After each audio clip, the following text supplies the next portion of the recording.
Hey everyone, welcome to this week's episode of our podcast. Is breakfast included? How you guys doing? Good.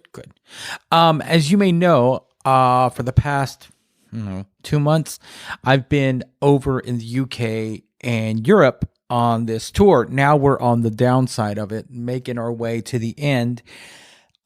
But the last few episodes have been people that I'm out here on the road with, and you could probably guarantee that the next few episodes will be with those same people. Not the same people, but you know what I'm saying. Today's guest is my good friend Christopher Miller, Chris Miller, or as we so eloquently refer to him as Hollywood. Chris is an audio engineer. He's a monitor guy, a hell of a monitor guy. He's one of the nicest people you ever want to meet, and quite possibly one of the most focused individuals I've ever met. Chris is a hard worker. He's never too busy to lend a hand and help you out. He's got a great story. You know, he started when he was a teenager recording local bands, doing that sort of thing. But then he ran away and joined the circus. Yeah, he's going to tell you all about it, plus what he's doing now. So let's check it out. Tell everyone who you are and what you do, where you're from, all that good shit. All right. Hello, I am Christopher Miller from Hermitage, Tennessee, originally from Florida, but I'm living there now. And yeah, I'm an audio engineer. Right on, man. Before we get started, how'd you get into audio? Well, first got into audio when I was about 13. Went to traded schools from Christian school to public school, and I got to be in band for the first time. So I really wanted to play bass guitar, but my teacher was like, "We need tuba players more than anything right now, so you're going to play tuba, and if you do that, I'll let you play bass on the side." It's like, all right. I was heavier set, so I knew what it was all about, but so yeah, started playing tuba and bass, and that led me into a group of guys who were also learning instruments, and so we started playing together, and we started this instrumental band, and what was it? We were playing a school function, just instrumentals. We did Slipknot's Duality instrumental. Yeah. How old were you when this was going on? So I guess this was about 14. 14? Yeah. You make me feel old because I remember buying the CD Oh, yeah.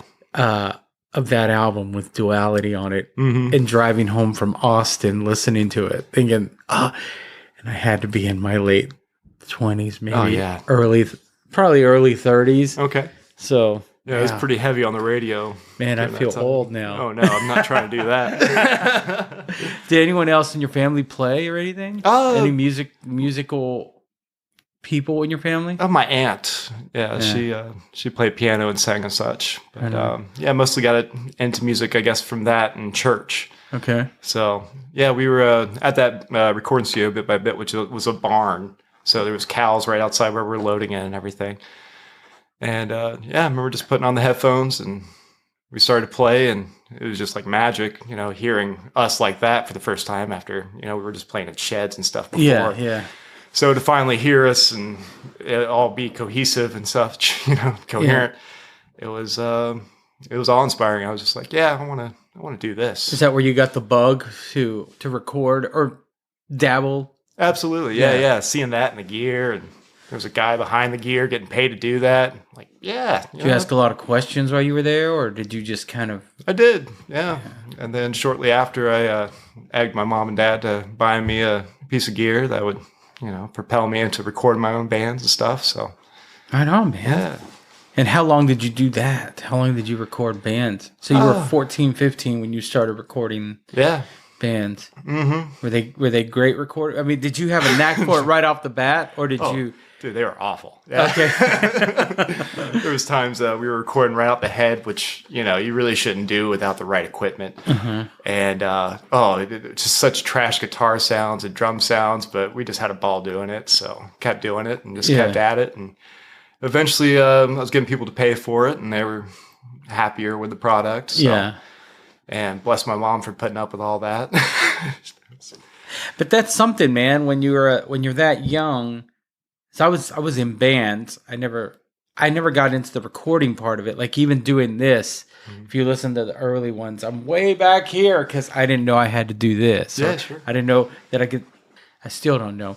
But even when I recorded my first demo, which was terrible, but the fact that it was me on a cassette tape, you know, I was so proud of it, letting everyone listen to it. And I ran across one 7 or 8 years ago, and I played it, and I thought, oh my God, this is fucking awful. Yeah, for sure. Hey, you gotta start somewhere, right? So what kind of bands were you recording at that time? Just anybody who would come and... Pretty much, yeah. People would pass my name around at school and stuff like that, and I get referrals, and then they would call me or whatnot. Or Did you have a name for your studio at the time? Yeah, it was Itty Bitty Studios. Yeah, spelled wrong and everything. It was awesome. What were your rates? I did like a special for like $500 for an EP kind of thing, and then I was doing $80 an hour for these rappers and such. Okay. And yeah, It's about $100 a song. pretty much. Yeah. It worked out. Yeah. It was my first album that my band put out. Was the band was called Defy the Norm. This was the instrumentalist band that was playing at that school function. And our first album was Defy Your Mom. When my mom saw the album, she was not thrilled about that. She didn't know we were just being tongue in cheek about it, but yeah. Because you came from a pretty religious background, right? Yeah. So yeah, absolutely. Yeah. So did I. Once you started doing that, recording and playing in your own band, how soon before you decided like, okay, I want to concentrate more on the recording than the playing? Well, they all kind of went hand in hand for the longest time. Longest time being in high school and stuff like that. You know, I was just the guy that had the van, the trailer, and played bass and had the studio. So it kind of worked out for me being in bands, and it was just kind of more about that. Yeah. Was everybody trying to get you in their band because of that? I tried to play that to my advantage, but I'd like to think I was a good enough bass player that was, you know, on the front end of that deal. You know,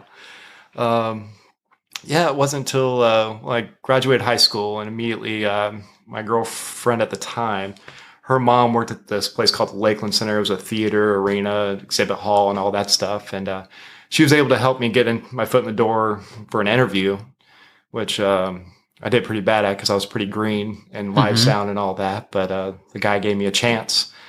And that was when I knew, okay, this is going to be more of a possibility for a future, doing live sound and live production. Like you can kind of see the trend in recording, you know, how it wasn't about album sales at the time. It was more about touring and doing all that. Yeah. So, like, yeah, this might be my shot at doing that. Yeah. So you were really green at live sound. Like did you know what all the knobs meant on a desk? Oh, certainly. Okay. Oh, yeah. But you'd never mixed a live band. Yeah, or, you know, loaded in or any of that. So I definitely learned that there. Joe Havens, he was the technical director that hired me. Yeah. He really taught me the hustle, and, you know, you're going to load in. What's next is the best question you can ask, you know, your touring guys.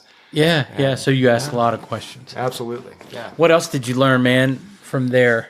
I learned how to load a pig iron, which, you know, and theater, how you have the line sets that drop down. You add on the curtains or lights and any of that stuff. Is that the term for that? Pig iron? Pig iron's what you load. Yeah, you could. Yeah, that's what we called it a lot, at least. Yeah. So that's the weights that you would load on the weight bridge on top to counteract the weight that you're adding to the batten. So that was my first time climbing up 60 feet in the air, and then also holding a 25 to 45 pound weight above my boss's head. You know, but he trusted me, and you know, I got kind of good at that, and that was fun. Yeah. But I remember my first gig actually being the loader. He's like, yeah, I got my best loader up here. He's really going to help you out. And I didn't drop it, but when the weight was going on, my finger got caught in there and it sliced it open. So that was the first weight I added on. I was like, I got to come down. I can't load any more weight. But So that was his idea of the best loader. I'm like, yeah, really. When did you start getting into the audio part of this world? Oh, they all went. So You did everything. Yeah, You were exactly. just, He okay. wanted you to be well-rounded in theater. I'm very happy for the experience. I got to also run spotlight and stuff for certain shows, but mostly I did audio there. Yeah. I ended up being in like conferences, or we had this thing, Classic Albums Live, that would come through, and we do a lot of audio for that. Yeah. But I love running spots. I've run spots before locally. Well, when I lived in Dallas, like I'd run spots in certain shows. I love that. yeah. But of course, they never let me do anything else. But it's a real, you wear the radio and they tell you, but it's pretty cool. Did this theater, did any big acts come through, or was it like a? Yeah, I mean, they had a full Broadway cycle that would come through. A lot of comedians would come through, so that was pretty fun. The Classic Albums Live thing, it was a bunch of studio musicians out of Canada, I guess, and they would try to, they did recreate note for note and everything. Like, what was it? They would do the Beatles' White Album, I think, was one of them. Yeah. A few others, but yeah, that was a lot of fun. It was cool to be a part of that. A lot of conventions. There was this one thing called the Snowbird Convention, and it was pretty cool because Florida Lottery would come in and set up a table and we'd go get scratchers. while we were on our break and stuff like that. But so they would just lay them out. Yeah. But you would have like polka music in the theater, and that was what I was running spot for. So the more experienced guys that were running spot next to me, they were teaching me all the old tricks on what to do and like zooming in on their face during a cool part, and it was really neat. What's the biggest thing you took away from working there? The hustle for load in, load out, and the drive to just keep moving forward in the industry. And, yeah. Well, you and I have worked together almost 6 years now. Yeah. In your current role, but you were an audio tech when you came on board here, and I've always noticed that about you and admired that you always willing to help out wherever, even now. Like you haven't gotten comfortable. It's easy to get comfortable in a gig like this. For sure. You're our monitor engineer, but you're always willing to help. No matter where, when you're not running around like a chicken without a head, trying to find clean frequencies. Because at the end of the day, we're all in it together, and if that's what it's all about. I think as we talked about earlier, like we're going to make this show happen no matter what. That's right. It doesn't matter what's going on. We'll jump forward. Man, there's that term that everyone uses when you're a kid, or you read it in books, that someone ran away and joined the circus. You actually ran away and joined the circus, so to speak, right? I sure did. What brought that on, man? And this is what I wanted to talk to you about. Yeah. Well, it stemmed from the Lakeland Center. The TD there, he worked for Feld Entertainment for, I think, about 17 years. And after 2 years of working under his belt, under his lead. After 2 years of work with him, he said, you know what?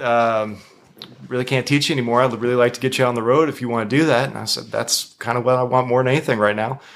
And he's like, all right, well, we'll work it out. We'll see what I can do to, help promote you into that.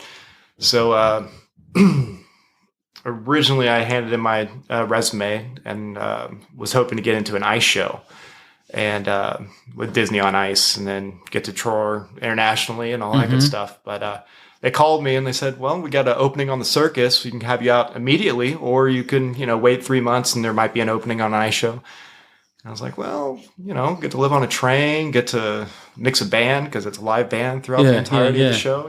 This sounds like a better option for me. So yeah, let's go. And I remember it was pretty close to my 21st birthday when I got that call. And I went to my mom. I'm like, you know what? I'm not gonna go to college. I'm not gonna do any of that. I'm gonna join the circus. Like, I wanted to present it a little bit jokingly, and she's like, that's great. Like, oh, I'm serious. I'm leaving in 2 weeks. Like, this is happening. And yeah. Was there any opposition?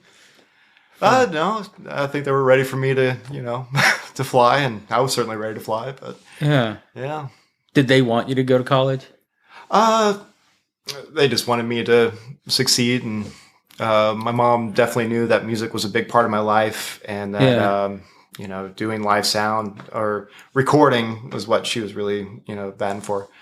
Was going to be a part of it. So I think she kind of knew that this was a part of the natural progression. Yeah. But That's pretty cool, man. yeah, Usually, parents, music, any type of idea of working in the music industry is, they your parents, especially at that young of age, will be like, "Hey, why you need to have something to fall back on yeah, in case this doesn't work." hmm So that's pretty cool that they were supportive of it, yeah, which probably gave you a little bit more confidence in going off and doing it rather than leaving, going like, now they kind of want me to fail so they can say I told you, because regardless if they say that, you always have that in the back of your head. But the fact that you left with their blessing is probably a good thing, yeah. you know. And what were you worried? Were you scared going in there? Like this 20-year-old kid that No, I was so ready. Yeah, I just knew I was going to go out there and work my hardest and try not to, get fired for anything stupid. did you immediately start mixing the circus band? Well, they kind of start you mixing monitors, so they train you on that first and foremost, and then you move on to RF and all that good stuff. But yeah, start off shadowing, and I remember my first day. I arrived to Pittsburgh, Pennsylvania, and we were playing the Mellon Arena, which is no longer. Kind of sad, but that place was kind of, what it was. But yeah, it was very surreal. You're backstage and tigers are being brought past you in cages, and elephants are walking within feet of you. Yeah, I think when people picture the circus, what they like. Whenever you told me about this, I didn't realize you guys all traveled together on a train. I pictured big tents, sideshows, Sure, that kind of shit. that's the image you get. Yeah, Yeah, that's how it's been promoted for years. Yeah, I've never been to a circus, so to know that you did it in arenas, what was the first thing what was the first eye-opening experience when you joined the circus? Like when you were like, "Oh shit!" Like I'm in it now. Like, was there anything where you like, "Oh, they're gonna send me home," or I don't know. It all goes very fast, especially at that beginning. So,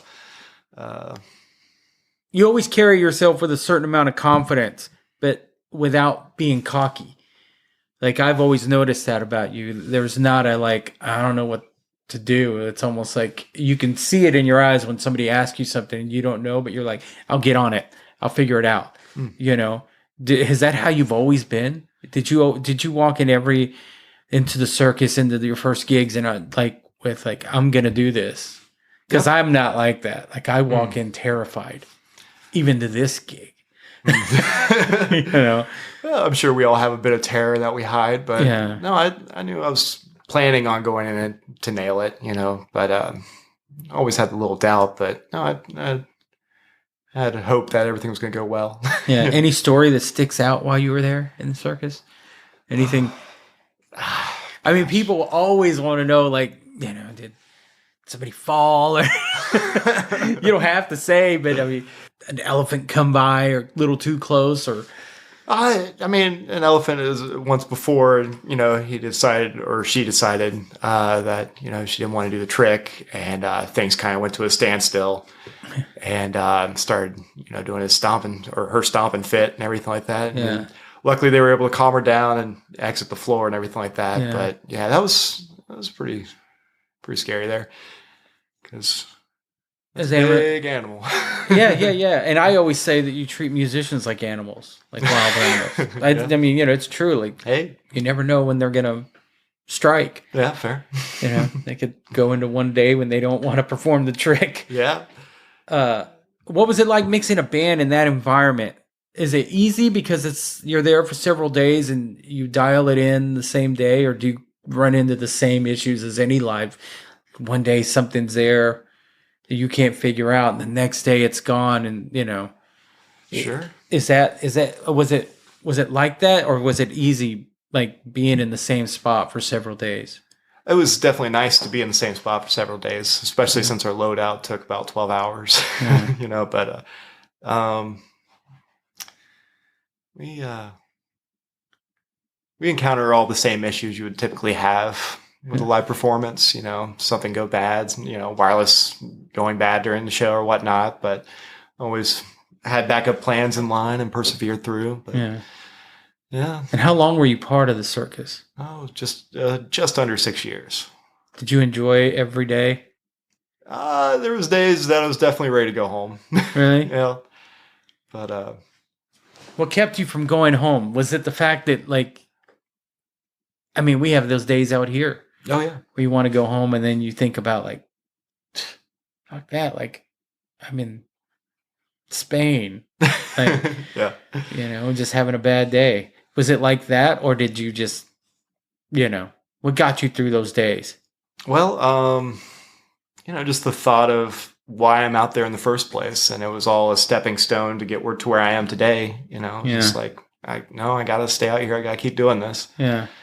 Other than the hustle that you learned at the theater, was it the Lakeland Theater? The Lakeland Center, yeah. Lakeland Center, and that. What did you take away from the circus? What lessons and things that you didn't know going in that you walked away with, going this is going to help me get to the next level? Well, there was certainly the lesson of perseverance and those hard times when you really want to leave, and you say, no, we got to do this.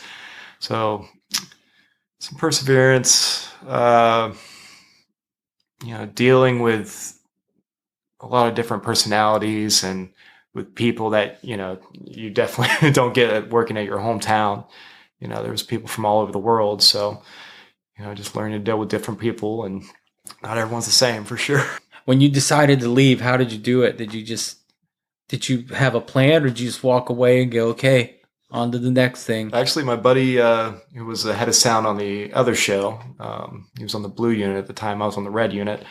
What's the difference between the blue and the red? Well, they're both the big 3-ring circuses.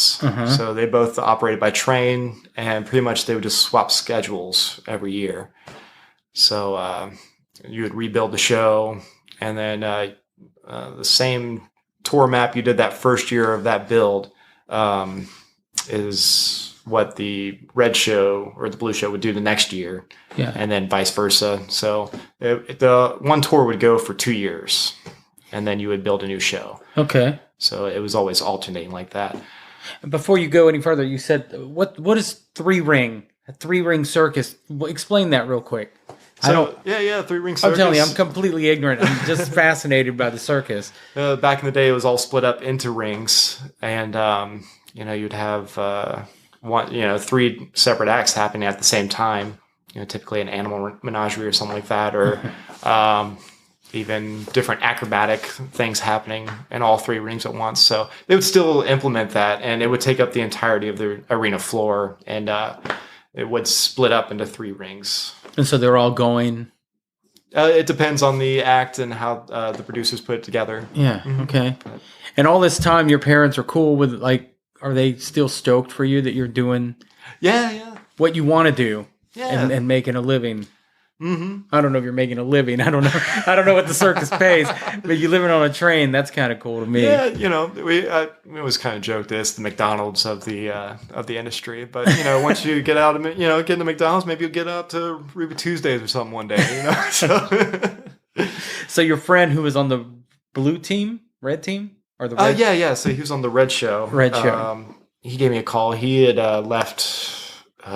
I forgot how long prior to that he left and started working for the company 8th Day Sound. He kind of called me out of the blue and said, "Hey, I sent your resume to the president of 8th Day, and you should expect a phone call." I'm like, "Well, I didn't ask for this, but okay, yeah, let's do this." Yeah. So. And what was that? I mean, did you get hired by 8th Day? What'd you do? So yeah, I did an interview. We did a kiddie show that morning, which is when the schools come, we do a show for that. So afterwards, I put on a suit jacket and was going upstairs. It was funny because everyone in the elevator was from production. I'm like, "Oh, what are you going to do?" Got my laptop and just a suit for the upper half. So I went up to the concourse and we did a Skype interview, and yeah, 3 weeks later, I was doing my first rock and roll festival. Actually, it was an EDM festival. What was that? Electric Forest or no, Electric Zoo. Electric Carnival? No, not that one. Okay. But it was called Electric Zoo, and it was on was it Randall's Island? Okay. Yeah. Were you running monitors? Were you audio teching? What were you doing It was, on that? I guess, audio teching. Yeah. On the main stage there. And then the next week, we went straight into Interlochen. So I got to do 2 festivals back to back. And that was pretty cool. Did you dig it? I did, yeah. Did We were on the at Interlochen. I was standing inside stage. And this guy walks up behind me. He's like, "Oh, fuck, I'm on the wrong stage." I turn back. I'm like, "Oh, man, that's Robert Plant." Yeah, you are on the wrong stage. You should be over there. Yeah.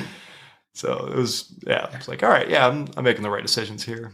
All right. Were you pretty stoked? I mean, were you I think getting the job as or doing the circus, like you were stoked you were going to be doing it, but like now, I mean, you're in it. You're in live music. Mm-hmm. I remember when I started doing this and I ran across the first celebrity just walking by me and thinking like, oh my God, but you have to keep it cool. Like, Yeah. hey, what's up? Hey, yeah. Hey, what's up? So you did those 2 festivals. What'd you do after that? Did you join a tour? So then I went and lived in 8th Day Shop for, I think it was about a month, a little over a month. And, they have apartments up there for the new guys, and just worked in the cable shop and did a couple of local gigs. I think we did a hoser, however you say it. Yeah. So that was cool. And then after that, my first tour with them was with Widespread Panic. Okay. As a PA tech. Yeah. Fred, who was teching for us, he was Hoser's drum tech. That's right. You might have run into him back then, didn't even know it. Didn't even know it. Yeah. So Widespread Panic, how did you deal with that every day? Oh, they're great. They're great. They're nice guys, though, right? They really, truly are. No, they're I just can't get into it, man. I can't get into it. Fair enough. Marty does Widespread Panic. Yeah, he does. Loves it. Mm-hmm. Love Marty. So now you were on a tour. You were working with a band. How was it? That was great. I mean, especially with Widespread Panic, they take such good care of their crew. Yeah. Like even as a PA guy, great hotels, great buses, just everything was so good. So, yeah. And great bunch to be around. Everyone's very supportive, No, that was a great place to start. Oh, it was kind of bad too because they treated you so well. So but, you can only go down from there. That's right. You're like, oh, what's next? But next was Tech and Duran. So that was your second coming to us. Yeah. 2015, right? 16. 2016. 2016. Niagara Falls. Niagara Falls, that's right. Yeah, because we had the same audio tech for years, and then you popped up, and we were like, who the fuck is this guy? Anyway. So, yeah, man. So let me ask you this. You started as our audio tech. You're now our monitor engineer. Is that always the goal? To be a monitor engineer? Do you want to be front of house or what? I mean, like, what is?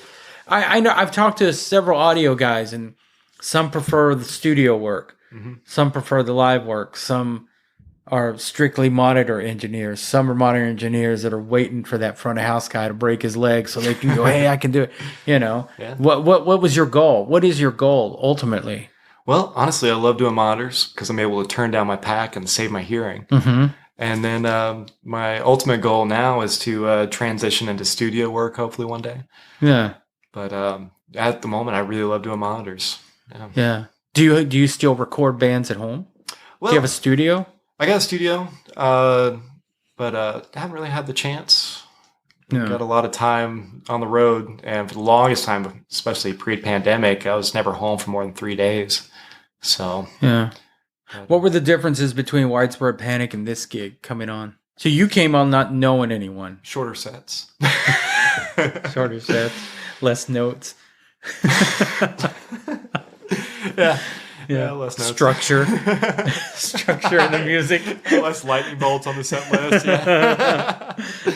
No, I mean, did you know anyone on this gig, or did I knew Kyle Walsh because we did that Electric Zoo together and Electric Force together, and I think he batted for me to come out to to Duran Duran. So. Because he was the front of house tech when you came out, right? Yeah, systems engineer, absolutely. Mm-hmm. Yeah. Is that potato? They go hand in hand. Yeah, so you knew Kyle, but you didn't know our current our monitor engineer then or front of house. No. Marty was on that tour with us, and we were actually living in the shop together for that month and a half. So we just knew him. So what was it like being out with?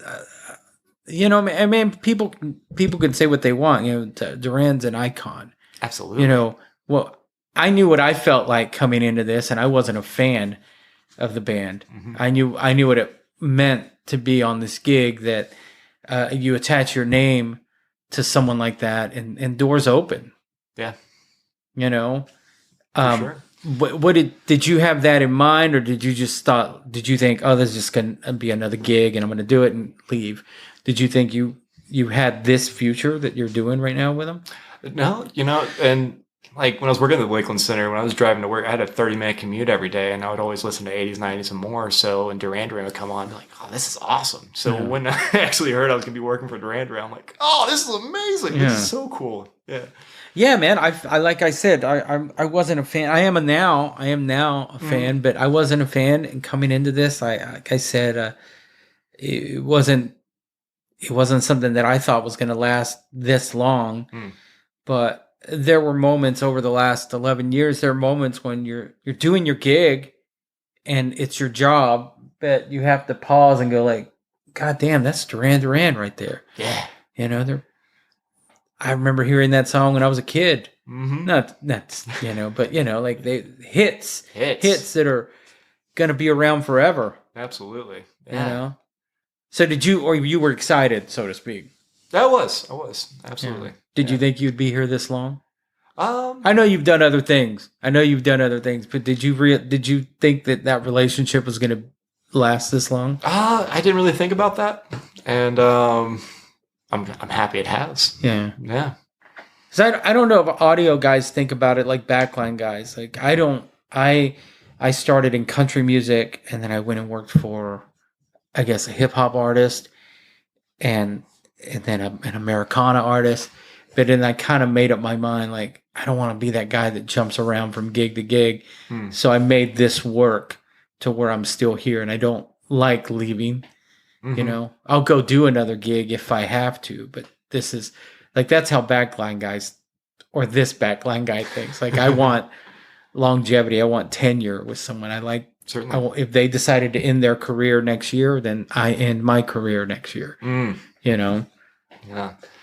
That's kind of my mindset. As an audio guy, do you want that, or do you like kind of coming from one, like a music gig, because you're currently also do a comedian, go into whatever. Is that what you strive for? I know you're trying to transition into producer, sure, so to speak, but as an audio guy, do you strive for that? Like, does doing different gigs help you as a monitor engineer? I guess it's good to have a variety, because then you're always on your toes, and you're always learning new things and stuff like that. So when especially at the beginning, I was trying to do as much as I could, but now I see the need for a little bit of longevity, and I don't know. Can't answer that question, right? I can't answer that one. Yeah. What's the difference between mixing a band and a comedian? You don't have to say who you work for, but you mix one of the biggest comedians in the comedy world, sure, if not the world. There's only so many that are doing it on that level. What's the difference between doing this and doing that? Are the demands the same? Sure.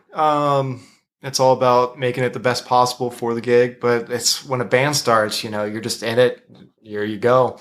But for the comedian, it kind of brings me back to my circus days, where you're mixing it more dynamically, and you're trying to control the crowd a little bit more. I guess it's kind of hard to compare, since I do a lot of monitors as opposed to doing front of house for the comedian.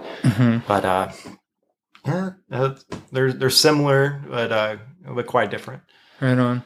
Do they have all the signals like a lead singer or somebody have, where they're they're pointing at the mic or they're doing this, or they're making their hands out for more what is it, the audience mics, like they want more of that. And there's I watch it.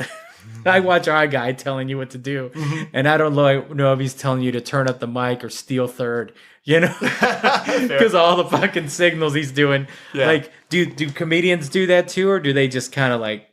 I haven't really had him ask for anything like that on stage. Yeah. Does he sound check? Does he come out? No, doesn't do that. Yeah. Do you guys have somebody that comes out and walks the stage and talks? I'll do all that, and then actually, I'll check my monitors and stuff. But no, we'll have one of our PA guys. He'll come out and read.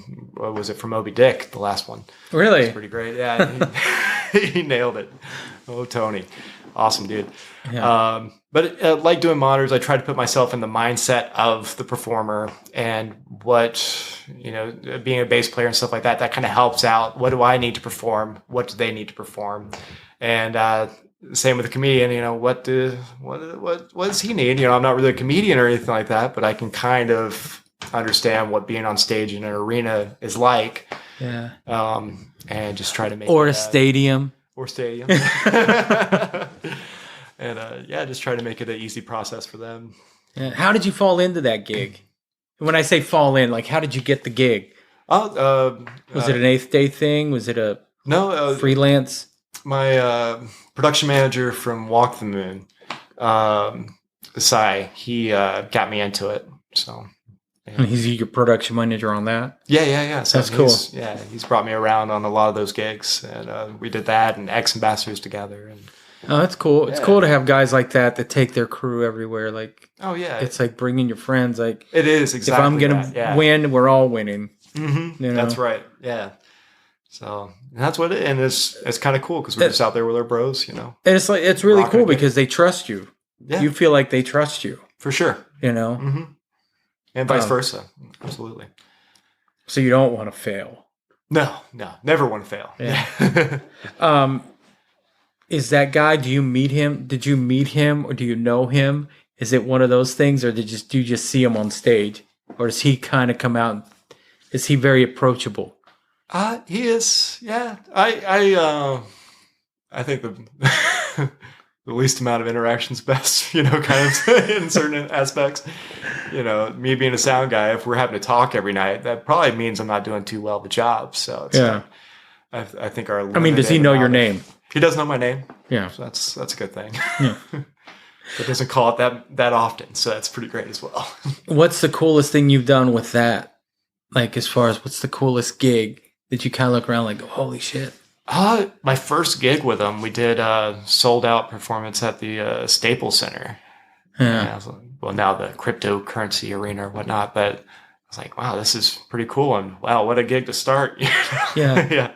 I know we didn't have you in December. We came out and did some gigs, and I saw someone had taken a picture from the cheap seats, I think it was a photographer of the stage of one of his gigs, and I circled the front of the house. I go, is that you? Nice. So that's really cool, man. That I'm proud of you. Like that's a fucking gig. Hey, this is a gig. I'm not gonna sell this one short. No, certainly. Yeah. But one of my goals was always to work for a comedian. Mm-hmm. I love stand-up comedy. And when I found out who you worked for, I thought, man, that's so cool.